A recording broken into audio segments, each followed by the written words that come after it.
All right, come on. Let me get this set up real quick. Bam. This there.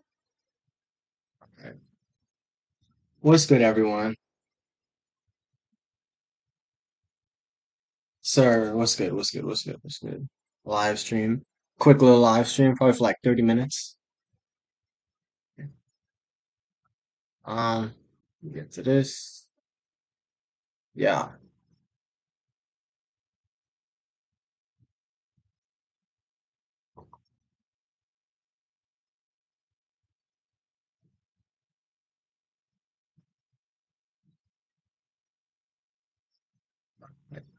Get to react. Beginning of the year, I made a video about Nick Cannon where he said he didn't want any more kids after welcoming his 8th child. Only a miraculous 7 months later, he welcomes his 9th child into the world while announcing the pregnancy of his 10th what? and 11th child. Oh, In this video, we'll be reacting to the explosion of the news on Twitter and what Nick Cannon has proven about Christian marriage. Ruslan. bro. Different Insane. strokes for different folks, they For say. Live out and express your inner truth, they say. Do what Bro, thou why this will, girl- What's up, dude? they say. Why are we talking about this today? Well, because Nick Cannon is the son of a pastor, a minister, and has Christian roots, as well as chosen to make himself a voice in these contentious conversations. He's jumped out the window and said things like monogamy is a Eurocentric idea that Okay, why is his stream? Why y'all doing this to me?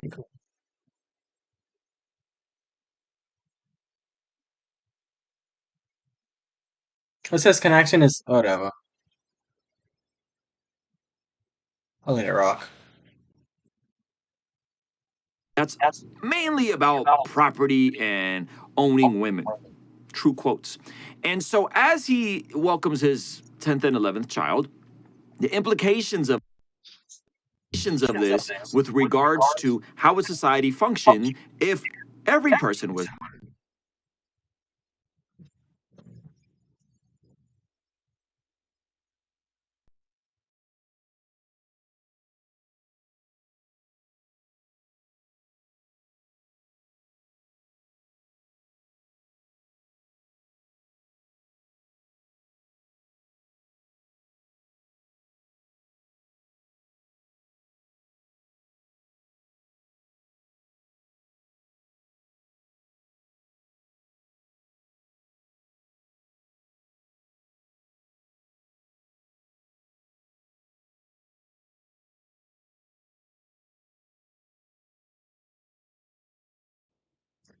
I'm back. Can't even live stream in my own room. But anyway, let's get back to the video. Calm. was this way, how would society function if no person was this way, if more people were monogamous? What are the proper boundaries that God has for men and women in the confines of Ruslan. marriage? What about polygamy in the Bible? So many different things to get into, but first I want to play a quick clip from one of Nick Cannon's children's mothers. Man. I don't want to say baby mamas, but you guys know what I mean. Yeah, And it's a quick you know. clip. Forgive me if there's a tad bit of footage, cleavage here. I couldn't clip it out any other way. But here are Also, my viewers, forgive me as well, because I didn't know. You gotta really be careful what you see on Twitter nowadays. some of her thoughts with regards to her dynamic with Nick. So check this out really quick. A good support system that I never sit back and think of the lack of. Nick does his best to be a present co-parent, a present parent, a present father, and that's all I could ask for. I know friends. So she said that's all she can ask for, but at the beginning, she says this. If not, what is it like to be in a partnership that you can't have a 50-50 parent in? I mean, granted, he's very spread thin, but So Nick is very spread thin. He is, has a lot of responsibilities. And so on the surface of this, people would say, well, hey, if he can take care of all of them, what's the big deal? If he is providing for them, what's the big deal? And I would agree that, hey, providing for your kids is a huge, huge responsibility. We should be providing for our children. But provision is not just monetary. See, oftentimes we think that all children need from men is the financial aspect, a roof over their head, food in their belly, clothes on their back, and that's all it requires. But actual fatherhood, actual parenting, and actual masculine role models requires for us as men to be present and in the home. So when we see the scriptures and Jesus echoes Genesis, where it says God created the male and female, for this reason a man would leave his mother and father and cleave to his wife, we see the intentionality that God has for our species, for our people to be in a one man, one woman covenantal marriage. And anything outside of that is outside of God's design and is sinful. But many people say, how about polygamy? Isn't Nick Cannon like a modern high-value man who is really just like the men of the Old Testament who were polygamists, even though the New Testament doesn't recommend polygamy at all? What about polygamy in the Bible? And I would point you to this and consider this, that if we look at the time of the scriptures, it's not that polygamy was specifically prescribed by God. It's that polygamy was permitted by God in a specific time where our society was substantially more patriotic than it is today. Okay? By that, by... Well, give me a second. Let me make sure the audio isn't like echoing.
Yeah, it was low key echoing. So, let me see if I can bring this down a little bit.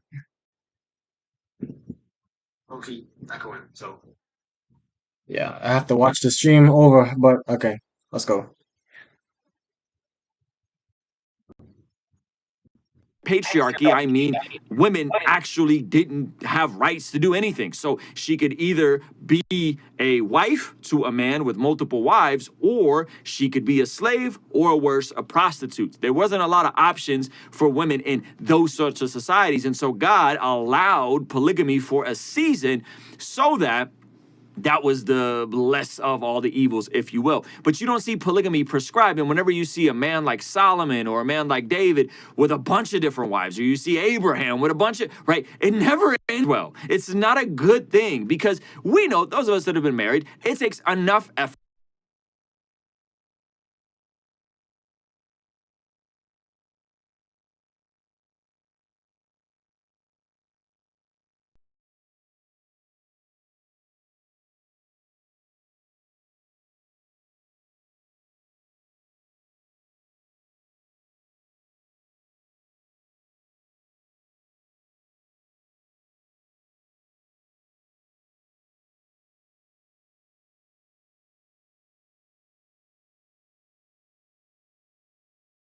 and enough energy and enough focus and enough responsibility and enough commitment to be faithful to one woman and to raise children that are stable, healthy, and functioning in one household than to have them spread out all over across multiple households. And even if they weren't spread out, what would that look like in the same household? Probably wouldn't work. And so as Nick Bro,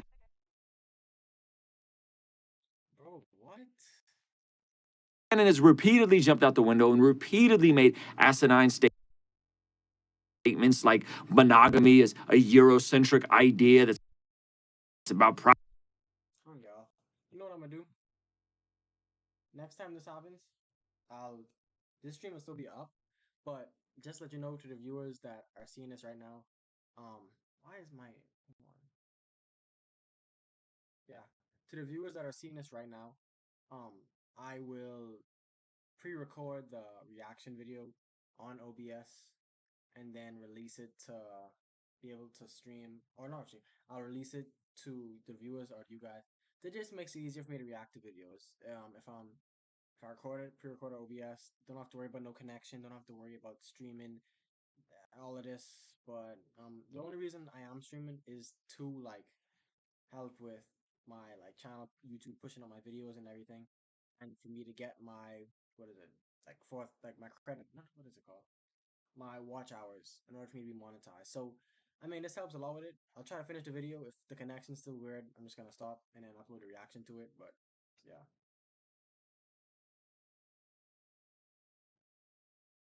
property rights, when he's repeatedly made these sorts of statements that men are naturally, in their element, would prefer to have lots and lots of different women. Okay, maybe they would, but that doesn't mean that what we naturally want is what's best for us. I know a lot of men that would naturally want to lay around and play video games all day. That doesn't mean that's what's Let me do something though, real quick.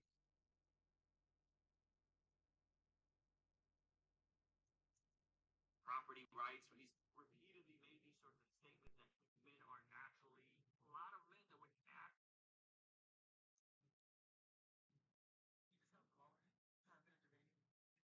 Alright, cool. Audio is good. Straight.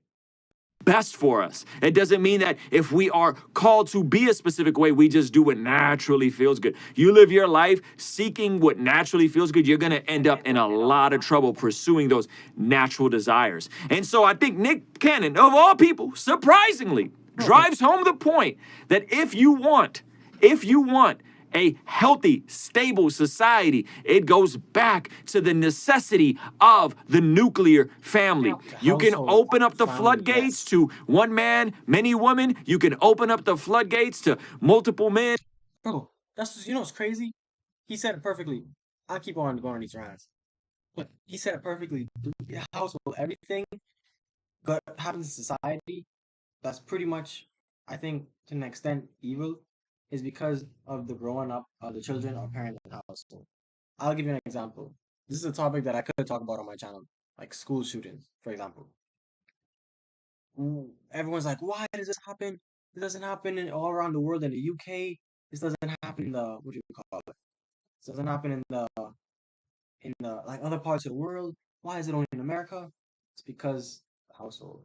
Because the household lacks structure, household lacks God. And I mean, that's just what it is. Yeah. I mean, some people have mental illness. I'm not like there's a lot of things that play into it. But at the end of the day, it's all dependent on the household structure. Mother or the father, the mother being like the two that helps hold the household together, that helps fulfill their tasks, to guide, to lead, to protect their children. Yeah, it all starts in household. I mean, once you introduce God and introduce Jesus and introduce that aspect of principle and moral and belief, and you set that as the standard, as the high, you should be straight. It should be straight. But yeah, that's the reason why we have a lack of structure in the household, the family household in the Western world. Hey, hey, it is what it is. So it is what it is. Now back to this reaction. If I gotta go to work. And multiple women together, you can open up all that kind of stuff. But what you realize very quickly is that this isn't functional, that this isn't optimal, that this isn't the best. And somebody cracked the joke on Twitter, and they said, what is the fight for Nick Cannon's estate going to look like when he's gone? Because Nick Cannon is a very successful man. Kudos to him. He's done very well. But I think the fact that he's coming up in a Christian home, he knows right from wrong, that he's coming up in a time where he's just kind of wanting to do what he wants to do, to procreate and be the modern day version of Abraham in his mind. I don't know what he's thinking. Genghis Khan. What is the point here, right? He's continuing this, and the consequences of this, I don't think he's going to understand until much later that to be a godly father, it does require you to be present in your home. It doesn't just require you to provide, though I think providing is a big factor. It also requires for you to be present. It also requires for you to be available. It also requires for you to be within proximity. It requires you to be engaged. And so it's an interesting time that we live in, because from one standpoint, he's getting dragged all over Twitter for this. But from the other standpoint, isn't this what society is promoting? Isn't this what people want? Regardless on what side you're on, regardless on if you're on the loony side, with the far fringe fourth wave feminism, and hey, women can do whatever they want, sex positivity, or you're on the other fringe of the side, where you're on the Andrew Tates and the red pill theology and philosophy about, proxology, about, hey, man, powerful men should have multiple women. Isn't this what society is playing out? So regardless on what you feel about sex positivity and feminism, or what you feel about men's rights, this is the logical conclusion. This is how this plays out. You have one man who's capable that can have as many women as he wants. And how does this play out? And is this good for society? Is this optimal? We could be sober and say, probably not. He can do what he wants. That's his business. But when this is demonstrated and the society is like gawking at it, but at the same time is the very single thing that it's promoting, it's hilarious. It's hilarious, right? And so you will never see examples of polygamy as the prescriptive in Scripture. You'll always see polygamy as something that was permitted and tolerated, not as something that was promoted and celebrated, whether it's polyamory, whatever. But again, these are the logical conclusions of how this stuff is going to play out. And if this is what you want, hey man, just know that it's going to come with consequences that you aren't quite aware of yet. So those are my thoughts on this whole Nick Cannon situation, and hopefully this drives home and proves the point that God's design for marriage was optimal. That I don't even have to show you any more empirical evidence to prove this point. And if you guys want to hear my original video about Nick Cannon and this whole debacle and some of the wild things he said about this and some of the conflict he feels about not being there for more of his kids, I'll pin that up over here. I'll see you over there, all right? Peace. Yeah, bro, that's something, dog. It's like, man, it's crazy. And why did I just do that? Okay.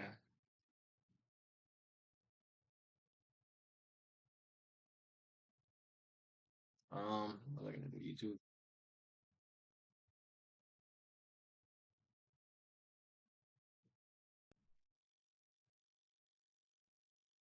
Oh, where is that? I was gonna watch Loki.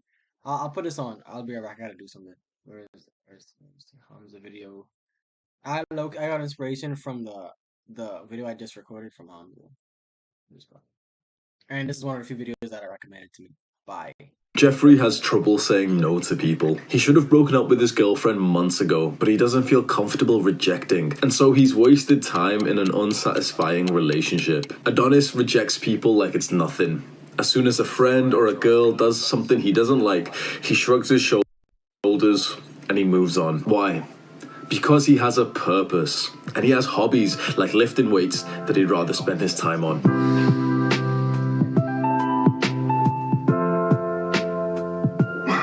I'm skipping this part.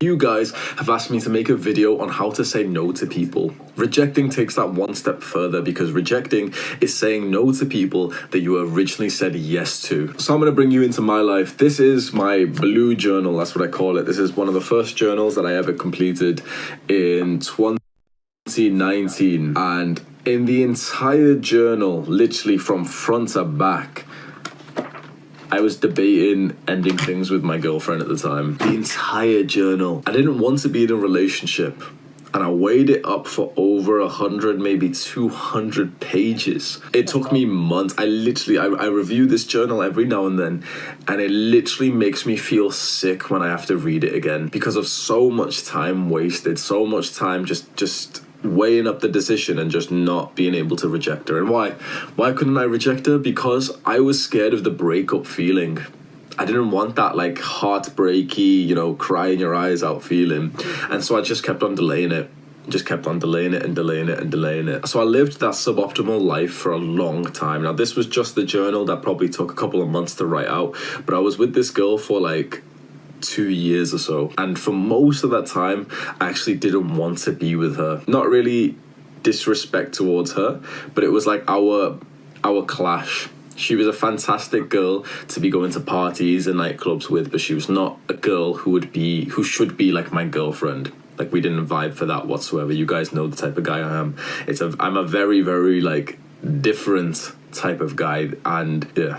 I was weighing up the decision of leaving her. We were living together as well, so we were literally living together. So I was weighing up the decision of leaving her and moving back home. Now, when I eventually made that decision and I took action in May 2020, so about 11 months ago, that was the best decision I've ever made in my life, because it's been 11 months and you have seen the progress that I've made. I'm grateful for this time. When I look back into it now, and I can remember the heartbreak, and I can remember the constant hours of overthinking and journaling, just wanting to leave. I'm grateful for it all because it's highlighted how important the skill of rejecting is. And that's something that we as men have always been bad at, because we naturally act out of scarcity. Scarcity is kind of like having less options. And as a man, you're always going to have less options than a woman. And so it's almost always going to be pretty hard to reject, especially a woman, as a guy, because we have less options. We naturally just attract less women. Now, you know, I'm not going to go into it, but you know how it is for like a woman. Let's say an average woman can hop onto Tinder and she'll get 100 matches on the first day. An average guy will maybe get 2. Like a real hot guy. I've been working out for 6 years and I have like god level matches on Tinder that I've never seen really any other guy get. I get about 30. And an average girl who hasn't put in any work into herself will get over 100. Like, she'll get essentially like an unlimited level where she won't even be able to, you know, speak to that many guys. They naturally have a lot more options than us, and that means that women naturally act out of abundance and we naturally act out of scarcity. And that's why rejecting as a man is very, very difficult. And that is also the same thing when we're rejecting friends who, you know, aren't really good quality friends. It's time to cut them off. Well, if you haven't had many friends in your life and you've been somewhat lonely before, you're also going to find it harder to cut friends off because you've experienced that level of scarcity. And some people will only respect you after they lose you. When they have you, they take it for granted. And this is a very, very horrible way to live. Like, I'm talking about the other people here. By watching this video, you're already thinking about the people you rejected, but you might actually be thinking about the person you should reject. And the reason why I've now got into this habit of easily dropping people from my life, because the moment you start weighing it up, that person has already shown that they don't value you. And so we're not doing this for any kind of punishment. We're doing this because of the fact that we don't spend our time with people who don't value us. If you have this thought that potentially you should be rejecting someone, you should be taking them out of your life, they've already acted in a way that shows that you aren't much to them anyway, and so you are being the little bitch when you keep them inside of your life. You're acting out of scarcity just because I might not get another Go on. girlfriend in for a couple of months, or you know, he's an okay friend. Sometimes we drink and we laugh together. And so the mindset to success with this is that you have to be stricter than you are lenient. Because if you're lenient with this, if you give people too many chances, think about what that says about you, and think about how you're going to start portraying and believing and seeing your own self. You're going to start believing that you are like a little bitch or a pushover. All right. Yeah, that's true. All right. Guys, it was a minute live streaming. There might be a video. I'll probably post a video tomorrow, maybe 2 days, depending on if I, get this homework done. But yeah, if you like the live stream, subscribe if you haven't, and comment what you want me to react to next. But yeah, all right, peace.